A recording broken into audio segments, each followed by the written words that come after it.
प्यारे मसीह विश्वासियों, जय यीशु की तथा प्रतिदिन के बाइबल पाठ एवं चिंतन में आपका स्वागत है।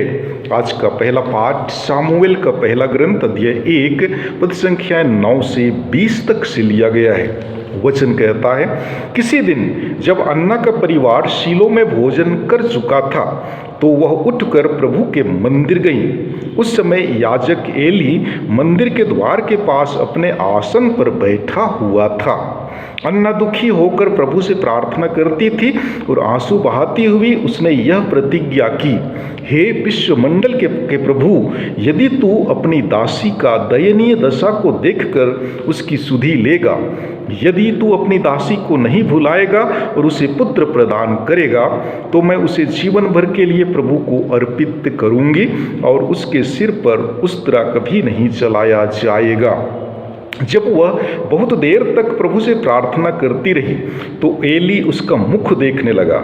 अन्ना धीमे स्वर से बोलती थी, उसके होंठ तो हिल रहे थे किंतु उसकी आवाज नहीं सुनाई दे रही थी। उसने उससे कहा, कब तक नशे में रहोगी? जाओ और नशा उतरने दो।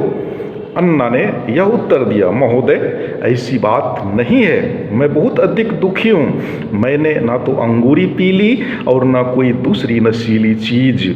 मैं प्रभु के सामने अपना हृदय खोल रही थी, अपनी दासी को बदचलन ना समझें। मैं दुख और शोक से व्याकुल होकर इतनी देर तक प्रार्थना करती रही। एली ने उससे कहा, शांति ग्रहण कर जाओ, इस्राएल का प्रभु तुम्हारी प्रार्थना स्वीकार करे। इस पर अन्ना यह उत्तर देकर चली गई, आपकी कृपा दृष्टि आपकी दासी पर बनी रहे। उसने भोजन किया और उसकी उदासी दूर हो गई। दूसरे दिन वे सवेरे उठे और प्रभु की आराधना करने के बाद रामा में अपने घर लौट गए। एलकाना का अपनी पत्नी अन्ना से संसर्ग हुआ और प्रभु ने उसे याद किया। अन्ना गर्भवती हुई, उसने पुत्र प्रसव किया और यह कहकर उसका नाम सामुएल रखा, क्योंकि मैंने उनको प्रभु से मांगा है। प्रभु की वाणी। ईश्वर को धन्यवाद। आज का सुसमाचार पाठ संत मार्कुस के अनुसार पवित्र सुसमाचार अध्याय 1 पद संख्याएं 21 से 28 तक से लिया गया है। वचन कहता है, वे कफरनाहुम आए। जब विश्राम दिवस आया तो यीशु सभागृह गए और शिक्षा देने लगे। लोग उनकी शिक्षा सुनकर अचंभे में पड़ गए, क्योंकि वह शास्त्रियों की तरह नहीं बल्कि अधिकार के साथ शिक्षा देते थे। सभागृह में एक मनुष्य था जो अशुद्ध आत्मा के वश में था। वह ऊंचे स्वर से चिल्लाया, यीशु नाजरी, वह इस हमसे आपको क्या आप हमारा सर्वनाश करने आए हैं? मैं जानता हूं कि आप कौन हैं, ईश्वर के भेजे हुए परम पावन पुरुष। यीशु ने यह कहकर उसे डांटा, चुप रह, इस मनुष्य से बाहर निकल जा।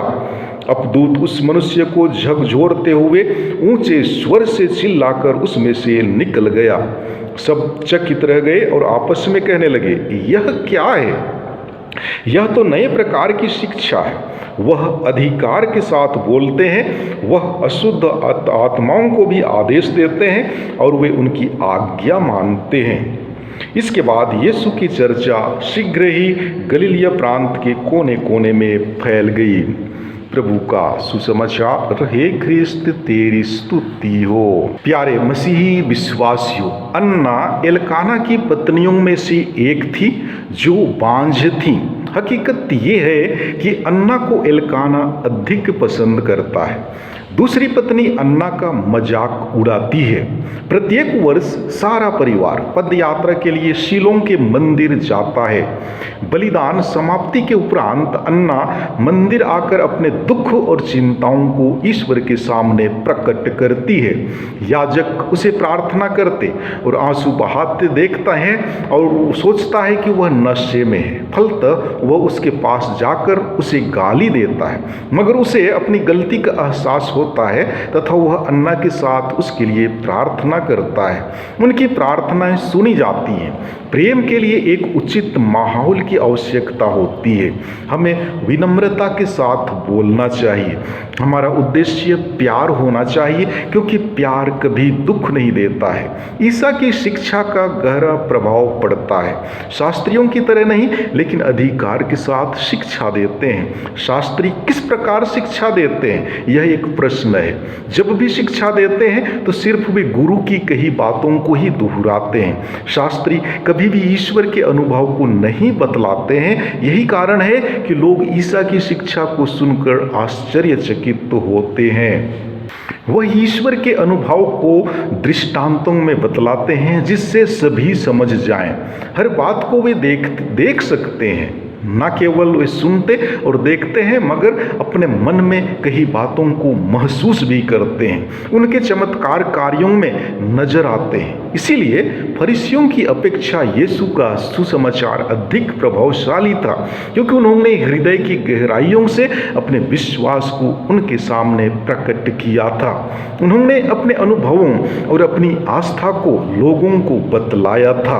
उन्होंने उन उसूलों के बारे बतलाया जिसके लिए वे जीते थे और जिसके लिए वे मारे भी गए। आज जब भी हमारे सामने अपनी आप बीती बतलाता है, हम अधिक आकर्षित होते हैं। और यही कारण था कि अपनी सच्चाई के कारण उन्होंने बहुतों का दिल जीता था। और वे ऐसा कर पाए क्योंकि वे प्रार्थना के जरिए हमेशा पिता ईश्वर से जुड़े हुए थे। ठीक उसी प्रकार हम अन्ना को देखते हैं, जो पूरी शक्ति से बिना दिखावा किए अपने निवेदन ईश्वर के सामने रखती हैं। उन्होंने अपने मनोभाव को ईश्वर के सामने रखा था। उन्हें विश्वास था कि ईश्वर ही उसकी समस्याओं का हल है, और हम पाते हैं कि ईश्वर उनकी सुनता है। तो आइए हम अपनी वास्तविकता को ईश्वर के समक्ष प्रस्तुत करें। आमीन।